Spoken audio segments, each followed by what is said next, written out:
दोस्तों, हमारे देश में क्या कभी कोई चुनाव जाएगा जिसमें महिलाओं पर अभद्र टिप्पणियां न की जाएं, महिलाओं के शरीर के हिस्सों को ऑब्जेक्टिफाई न किया जाए।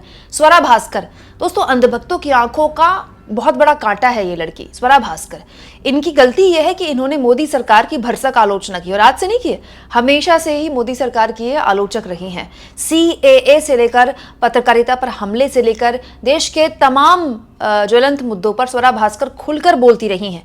ये जानते हुए भी, ये समझते हुए भी, एक बेहतरीन अदाकारा होने के बावजूद भी, एक शानदार एक्टर होने के बावजूद भी उन्हें काम मिलना बंद हो जाएगा। और हुआ भी ऐसा, काम मिलना लगभग बंद हो गया, जबकि काम बहुत शानदार है स्वरा भास्कर का। आप स्वरा भास्कर की कोई भी फिल्म उठा लीजिए, आपको उनके कैरेक्टर में सबसे ज्यादा जान फूंकती हुई दिखाई देंगी। लेकिन स्वरा भास्कर अब एक बार फिर से निशाने पर है।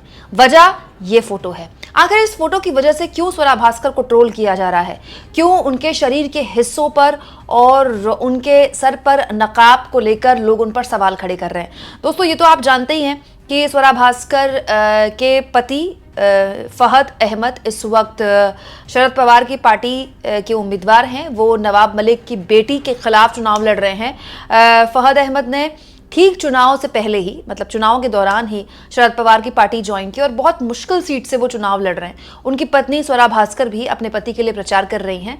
और इस बीच फहद अहमद ने एक फोटो शेयर की अपने सोशल मीडिया में। बस उस फोटो से जबरदस्त तरीके से बवाल मच गया।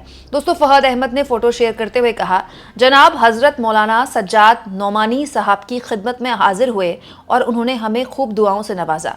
दोस्तों, इस फोटो के लिए अब जबरदस्त तरीके से स्वरा भास्कर को ट्रोल किया जा रहा है। क्यों, वजह मैं आगे आपको बताऊंगी, लेकिन स्वरा भास्कर के लिए किस तरह के शब्दों का इस्तेमाल किया जा रहा है जरा आप ये देखिए। एक यूजर ने कटरीना कैफ के करवा चौथ की फोटो और स्वरा भास्कर की ये फोटो शेयर करते हुए लिखा, पहली तस्वीर में कटरीना कैफ हैं जो विकी कौशल से शादी करने के बाद ब्राह्मणवादी पितृसत्ता की गिरफ्त में आकर एकदम बेडौल लग रही हैं।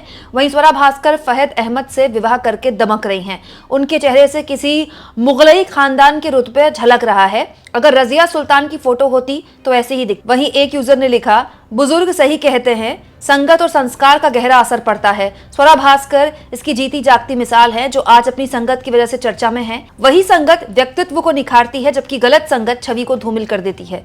यहाँ देखिए, when I was dating Hindu boyfriend, Swara Bhaskar की पुरानी photo, and when I married Abdul, ये फोटो इसमें शेयर की गई है। हालांकि महिमा यादव जैसे यूजर भी हैं सोशल मीडिया में जिन्होंने लिखा, स्वरा भास्कर एक पढ़ी लिखी और महिला अधिकारों पर बात करने वाली महिला हैं। स्वरा भास्कर बहुत अच्छा बोलती हैं और नारंगियों की रगड़ती हैं। नारंगियों को स्वरा की यही बात चुभती है। कुछ दिनों की बात है, ऐश्वर्या राय बच्चन तरह तरह की टिप्पणी कर रहे थे। नफरती नारंगियों को क्या सलाह देंगे आप। वहीं दोस्तों, विजय चंद्र नाम के यूजर लिखते हैं, सेक्युलर स्वरा भास्कर बनी रजिया सुल्ताना। बॉलीवुड के हिंदू एक्टर जिन्होंने मुस्लिम लड़कियों से शादी की, उनके चेहरे का नूर देखें। वहीं स्वरा भास्कर फहद अहमद से शादी किए हुए 1 साल भी नहीं हुआ, उनके चेहरे में मुगल नूर झलक रहा है। इसके पीछे पूरे परिवार ने मिलकर मेहनत की होगी। स्वरा भास्कर की ये फोटो। इसके अलावा दोस्तों, कुणाल खेमू की फोटो यहाँ पर है जिन्होंने सैफ अली खान की बहन से शादी की है। मनोज बाजपेयी की फोटो यहाँ पर है जिनकी पत्नी एक मुसलमान है। और सुनील शेट्टी की फोटो उनके पत्नी के साथ शेयर की गई है।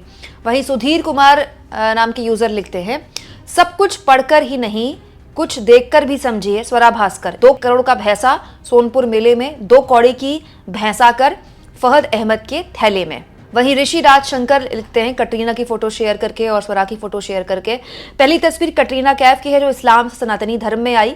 दूसरी तस्वीर स्वरा भास्कर की है जो सनातन धर्म से इस्लाम में गई। दोनों के अंदर क्या बदलाव हुआ आप खुद देख सकते हैं। दोस्तों, सबसे पहले तो वो लोग जो ये मानते हैं कि कटरीना कैफ मुस्लिम है, वो ये जान लें, कटरीना कैफ का नाम कैफ सलमान खान ने रखा था ताकि वो हिंदी फिल्म इंडस्ट्री में एक इंडियन दिख सके। कटरीना कैफ क्रिश्चियन हैं, वो एक क्रिश्चियन परिवार से हैं। उनकी माँ भी क्रिश्चियन है, उनकी बहनें भी क्रिश्चियन हैं और वो भी क्रिश्चियन ही हैं और अभी भी वो क्रिसमस मनाती हैं। हाँ, विकी कौशल से उनकी शादी हुई है, तो एक हिंदू परिवार में क्योंकि उनकी शादी हुई है तो वो करवा चौथ का व्रत भी करती हैं, वो दिवाली भी मनाती हैं और वो पूरी तरह से हिंदू रीति रिवाजों में ढल चुकी हैं, जो कि बहुत अच्छी बात है। इसमें कोई बुराई नहीं है, तो अच्छी बात है इनफैक्ट। लेकिन वो लोग जो ये सोचते हैं कटरीना का कैफ सुन के कि ये मुसलमान है, तो नहीं, कटरीना कैफ मुसलमान नहीं है। दूसरी बात दोस्तों, कटरीना कैफ और स्वरा भास्कर के शरीर के हिस्सों को देखकर टिप्पणी की गई कि एक ने हिंदू से शादी की तो देखो वो कितनी खूबसूरत लग रही है, कितनी फिट है, और उसके शरीर उसका मोटा नहीं हुआ, वो भैंस नहीं बनी। भैंस जैसे शब्दों का इस्तेमाल किया गया स्वरा भास्कर के लिए, और स्वरा भास्कर की ये फोटो शेयर की गई है कहते हुए कि देखो फहद से 1 साल हुआ शादी की और भैंस बन गई। बात ऐसी है दोस्तों कि एक औरत का जब बच्चा होता है ना, तो उसके शरीर में कई तरह की चेंजेस आते हैं, और ये मैं ऐसी कोई नई बात नहीं बोल रही हूँ। आपने अपने घर परिवारों में देखा होगा, महिलाओं जब का गर्भवती होना एक पूरा ट्रांसफॉर्मेशन होता है, और उस ट्रांसफॉर्मेशन से दोबारा अपने शेप में आना महिलाओं को बहुत वक्त लगता है, और बहुत सी महिलाएं कभी नहीं आ पाती हैं उस शेप में, क्योंकि बहुत सी महिलाओं को कई बीमारियां लग जाती हैं। प्रेगनेंसी की वजह से थायराइड हो जाता है, प्रेगनेंसी की वजह से पीसीओडी हो जाता है, और भी कई दिक्कतें होती हैं, और बहुत सी महिलाएं पोस्टमार्टम डिप्रेशन का भी शिकार होती हैं। दोस्तों, एक औरत जिसने बच्चा जना है, केवल वो उस औरत का शरीर ही जानता है कि उसने कितना बड़ा ट्रांसफॉर्मेशन झेला है। ये वजह है कि स्वरा भास्कर का जो पहले फिगर था और आज के फिगर में फ़र्क आ गया है। जहाँ तक बात है दोस्तों स्वरा भास्कर की मुलाकात ऐसे शख्स की जिस पर लगातार सवाल खड़े रहते हैं, तो हाँ, इसका मैं भी विरोध करती हूँ। यहाँ इस बात पर गौर किया जाए दोस्तों कि नोमानी जिनके साथ स्वरा भास्कर ने फ़ोटो शेयर की, ये नोमानी महिलाओं का, बच्चियों के स्कूल जाने को लेकर विरोध करते रहे हैं। स्कूल जाना बच्चियों का इन्होंने हराम बताया था। इसके अलावा इनके लगातार बयान हिंदुओं के खिलाफ ये बोलते रहते हैं। और दोस्तों, इस तरह के जो धर्मावलंबी हैं वो हर तरह के धर्म में हैं, लेकिन क्या ये धर्मावलंबी अपने धर्म का इकलौता प्रतिनिधित्व करते हैं? क्या इकलौते यही हैं जो अपने धर्म को रिप्रेजेंट करते हैं? नहीं। क्या ये कहा जाए कि सारे मुसलमान इनको, नोमानी साहब को मानते हैं? तो अगर आप भारतीय मुसलमान से पूछेंगे कि नोमानी साहब कौन है, तो आधे से ज़्यादा लोगों को पता भी नहीं होगा कि ये कहाँ रहते हैं, इन्होंने आज तक क्या बोला है। हाँ, लेकिन इन्होंने जो अब तक बोला है, चाहे वो बेटियों की शिक्षा को लेकर हो या फिर हिंदुओं के खिलाफ हो, मैं कतई उसका समर्थन नहीं करती। और ऐसे लोगों से मिल रही हैं स्वरा भास्कर, तो इसकी भी मैं आलोचना करती हूँ, क्योंकि स्वरा भास्कर आज़ाद आवाज़ मानी जाती हैं। स्वरा भास्कर केवल मोदी सरकार की आलोचक नहीं रही हैं, स्वरा भास्कर हर उस आवाज़ की आलोचक रही हैं जो समाज में या तो कट्टरता फैलाते हैं या फिर महिला विरोधी है। उन्होंने ऐसी कई फिल्में भी की हैं जो कि महिला प्रधान फिल्में हैं, और उन कैरेक्टर्स के जरिए उन्होंने यही मैसेज दिया है कि महिलाओं का कितना शोषण होता है और उस शोषण से कैसे वो महिलाएं बाहर आती हैं। दोस्तों, ऐसे लोगों से मुलाकात अगर स्वरा भास्कर कर रही हैं, तो फिर वो किसी ईमानदारी से महिला सम्मान या महिला अधिकार की बात कर पाएंगी। इस लिहाज से मैं स्वरा भास्कर का इस मुलाकात के लिए विरोध कर सकती हूँ कि आप एक ऐसे शख्स से कैसे मिल रही हैं जो बेटियों की शिक्षा को हराम बताते हैं। लेकिन क्या ये एक तरीका है किसी का विरोध करने का? मतलब आप सोचिए, स्वरा भास्कर का नाम आया नहीं, उनके शरीर पर टिप्पणियां की गई, उनके लुक पर टिप्पणियां की गई, उनको किसी से कंपेयर कर दिया गया, उनका मजाक उड़ाया गया, उनको भैंस बता दिया गया। इससे पता चलता है कि हमारी नज़रों में महिलाओं की क्या हैसियत है।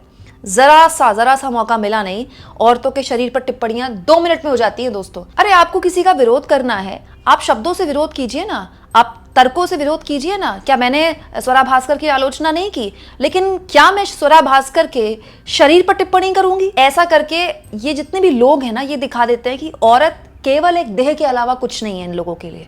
औरत मतलब एक शरीर, एक मांस का लोथड़ा, इससे ज्यादा और कुछ नहीं है। और इसी पर मेरी आपत्ति है, और मैं मानती हूं कि स्वरा भास्कर को अगर आपने आलोचना करनी है उनकी, तो तार्किक तौर पर सही शब्दों के साथ उनकी आलोचना कीजिए, लेकिन ये बिल्कुल गलत तरीका है। आप इस मुद्दे पर क्या सोचते हैं? कमेंट बॉक्स में जरूर लिखें, और जितना हो सके चैनल को शेयर करें, सब्सक्राइब करें, और थैंक्स और ज्वाइन के ऑप्शन से अगर आप चाहें तो कुछ आर्थिक मदद भी चैनल की जरूर करें।